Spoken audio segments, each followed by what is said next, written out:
अब मैं आपको एक बहुत ही इंपॉर्टेंट केस के बारे में बताने जा रहा हूं related to the topic fraud of section 17 of Indian contract act. ये एक लैंडमार्क जजमेंट है जिसका नाम है Derry versus Peek. Derry versus Peek, DERRY versus Peek 1889 की जजमेंट 1880। ऐसा क्या हुआ था इस जजमेंट में? जो इस जजमेंट के presiding officer of the court थे वो थे लॉर्ड हर्षल। लॉर्ड हर्षल हुआ एक कंपनी ने अपने कुछ शेयर्स इशू किए, यानी प्रोस्पेक्टस इशू किया और लोगों को कहा आप हमारी कंपनी में इन्वेस्ट करें। ऐसा क्या करने जा रही थी ये कंपनी? ये कंपनी क्या कर रही थी? ट्रैमवेज निकालने वाली थी। यानी जब इंग्लैंड में घोड़ा गाड़ी चला करती, तांगे चला करते थे, ठीक है, एक इंसान को एक जगह से दूसरी जगह ले जाने के लिए तांगे चलते थे और तांगे की टिकट लोग लेकर एक जगह दूसरी जगह जाते थे। इन्होंने तब कहा हमें सड़कों पर पब्लिक ट्रांसपोर्ट के लिए मशीन ऑपरेटेड, मैकेनिकल इंजन से ऑपरेटेड या पावर ऑपरेटेड, यानी कि रिप्लेसिंग एनिमल पावर, हमें ऐसी गाड़ियां ट्रैम्स चलाने का लाइसेंस मिल चुका है। क्लियर? इसलिए आप हमारी कंपनी में इन्वेस्ट कीजिए। हर किसी को लगा कि तांगे की जगह हर कोई ट्रैमवेज यूज करना चाहेगा, जिसकी जगह आजकल आपको पता ही है, ठीक है, ट्रैम्स में दिल्ली मेट्रो ने ली हुई है। ये उसकी शुरुआत थी समझो, और लोगों ने धड़ाधड़ इन्वेस्ट करना शुरू किया। मगर गौरतलब बात दो है इसमें, जिन्होंने ये अनाउंसमेंट की थी खुद मालिक ने, डायरेक्टर ने अपने पर्सनल फंड्स भी शेयर्स में लगा दिए। उसने खुद ने अपनी पर्सनल इन्वेस्टमेंट भी बहुत ज्यादा शेयर्स में कर दी, लोगों ने भी इन्वेस्ट कर दिया। प्लस सेकंड बात, रियलिटी में उन्होंने पेपर सबमिट तो कर दिए थे पर अभी कंप्लीट ऑथराइजेशंस के लोग कंप्लीट परमिशंस नहीं आई थी। तो देयर वाज अ बोर्ड जिसने अभी तक उनको परमिशन नहीं दी थी। और ये देखिए, people bought shares on the faith of the advertisement but board of trade refused to grant permission. Board of trade, जो बिजनेस करने को, बिजनेस रेगुलेट करने वाली जो सरकारी बोर्ड था, जो एजेंसी थी, उसने इस प्लान को हरी झंडी नहीं दिखाई। कंपनी के मालिकों का ऑनेस्ट बिलीफ था कि ये तो 100% हमें परमिशन मिल ही जाएगी, तभी तो उन्होंने खुद अपने पर्सनल फंड्स भी शेयर्स में लगा दिए। अब आउटसाइडर यानी थर्ड पार्टी ने जो इन्वेस्टमेंट की थी उसके साथ धोखा हो गया, कंपनी को फिर तांगे चलाने पड़ गए। तो उसने केस कर दिया कि मेरे साथ फ्रॉड हुआ है। तो जब कोर्ट ने देखा कि जिस इंसान ने ये डिक्लेरेशंस की थी उसने खुद ने अपना पैसा भी लगाया है, उसके खुद के ऑनेस्ट बोनाफाइड बिलीफ थे कि ये परमिशन तो मिली समझो, इसका मतलब इंटेंशन टू डिसीव नहीं थी। समझ में आया? और ये मिसरिप्रेजेंटेशन है पर ये फ्रॉड नहीं है, क्योंकि उन्होंने खुद ने अपना पैसा भी इसमें काफी लगा दिया था। क्लियर? मैंने बताया था कि दो चीजों को मिलाकर फ्रॉड बनता है, और वो क्या है? Intention to deceive plus misrepresentation. Section 17 की वेयर रीडिंग से हमें कहां से पता चलता है इंटेंशन के बारे में? दो जगह से। एक तो मेन क्लॉज, उसमें दो वर्ड्स यूज हुए हैं, इंटेंट टू डिसीव और कॉन्टिन्यूअस, और दूसरी तरफ से 17 clause, act fitted to deceive, plus misrepresentation 17(1), 17(2), 17(3) और 17(5). 17(1) बात करता है फॉल्स सजेशन, यानी कि फॉल्स स्टेटमेंट के बारे में, कि जो आप स्टेटमेंट दे रहे हैं आपको पता है कि वो झूठ है फिर भी आप बोल रहे हैं, तो फॉल्स सजेशन। इसमें एक लैंडमार्क जजमेंट है Eddington versus Fitzmaurice. Eddington versus फिट्जमॉरिस।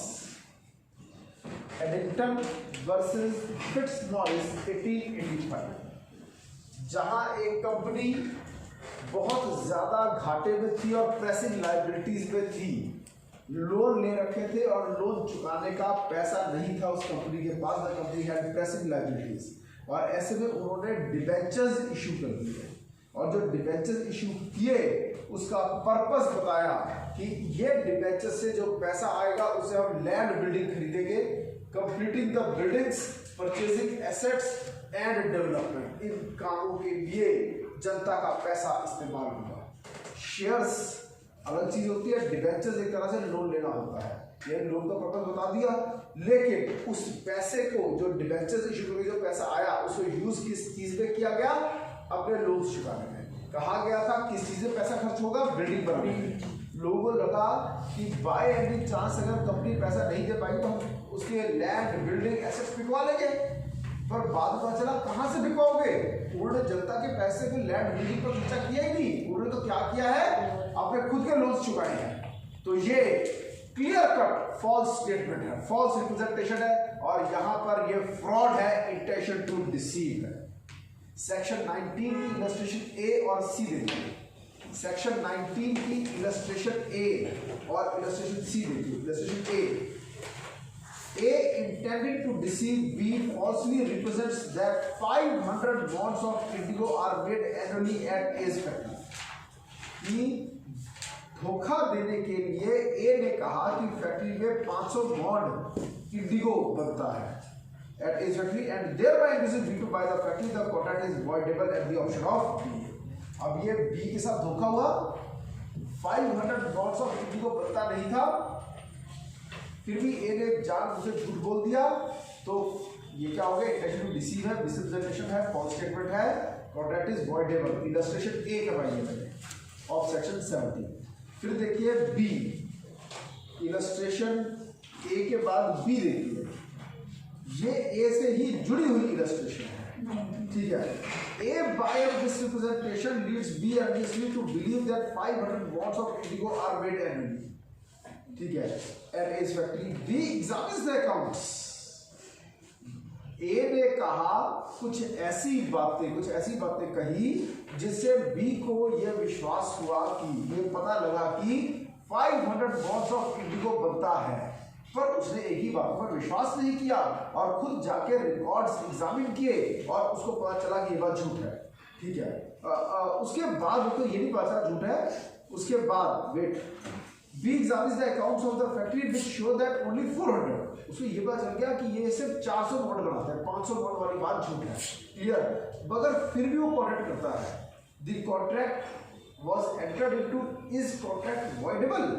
Not voidable, क्योंकि यहाँ रिलाय नहीं किया, रिलाय एंड बिलीव तो हुआ ही नहीं, उसे उसकी बात पर विश्वास तो किया ही नहीं, खुद जाके रिकॉर्ड्स एग्जामिन किए और उसे सच पता चल चुका था, फिर भी उसे कॉन्ट्रैक्ट किया, उसको पता चल गया था 500 नोट्स की बजाय सिर्फ 400 नोट्स बनते हैं, फिर उससे कॉन्ट्रैक्ट किया, तो ये कॉन्ट्रैक्ट वॉइडेबल नहीं है। और आगे चलते हैं, फिर देखिए सी को। ए fraudulently informs B that A's estate is free from encumbrance. B thereupon buys the estate. The estate is subject to a mortgage. B may either avoid the contract or may insist on its being carried out and mortgage debt redeemed. A ने fraudulently B को inform किया, informs B that A's estate is free of, कि इसके ऊपर कोई loan नहीं खड़ा। A कहता है मेरी प्रॉपर्टी पर कोई लोन नहीं खड़ा, ठीक है जी, और B खरीदने के लिए एग्री कर जाता है, जबकि उसके ऊपर पहले से मॉर्गेज खड़ा था। अब ये कॉन्ट्रैक्ट क्या हो गया? झूठ बोला, मिसरिप्रेजेंटेशन 17 क्लॉज 1, ठीक है, ये क्या हो गया? Contract is voidable. क्लियर, समझ में आ गया? ये था इलस्ट्रेशन सी ऑफ सेक्शन 19। और आगे चलते हैं, अब आ जाओ एक्टिव कंसीलमेंट पर, कि जहां पर बातें छुपाई गई है।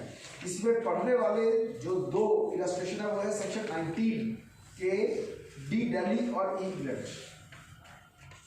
B having discovered a vein of ore on the estate of A, adopts means to conceal and does conceal the existence of the ore from A.